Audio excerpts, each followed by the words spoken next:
Esdra, hoofstuk 1. Kores laat die ballinge terugkeer. In die eerste jaar wat Kores koning van Persië was, het die Here die belofte wat Jeremia gebring het, vervul. Die Here het gesorg dat Kores, koning van Persië, 'n besluit neem, dit neerskryf en deur sy hele ryk sirkuleer.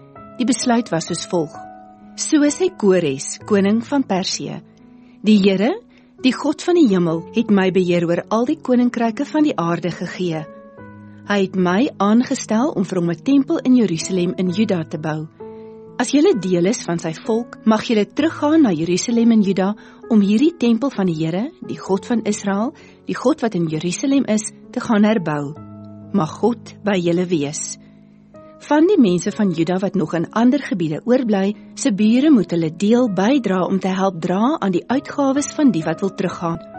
Hulle moet silwer en goud, voorraad vir die terugtog en vee voorsien, as ook vrywillige offers vir die tempel vir God in Jerusalem. God het toe die gesindheid van die priesters en die leviete en ook van die stamleiers van Juda en Benjamin beïnvloed om na Jerusalem toe terug te gaan om die tempel van die Here te herbou.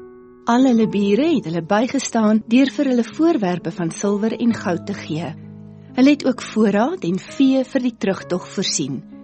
Bo en behalwe alles wat hulle vrywillig aan hulle gegee het hulle ook waardevolle geskenke saamgegee. Koning Kores het self ook waardevolle voorwerpe gegee. Dit was die voorwerpe wat Nebukadneser voorheen uit die tempel van die Here in Jerusalem gevat het en in die tempel van sy eie gode gesit het. Kores het aan Mithredat, die tesourier van Persië, opdrag gegee om die voorwerpe te tel en aan Sesbassar te gee. Sesbassar was die leier van die ballinge wat op pad was terug na Juda toe.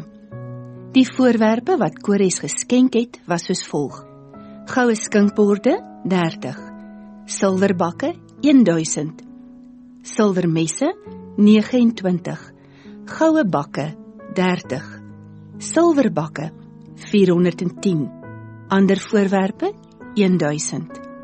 In totaal is daar 5400 voorwerpe van goud en silwer aan Sesbassar gegee om na Jerusalem toe terug te vat wanneer die ballinge uit Babel daarheen sou terugkeer.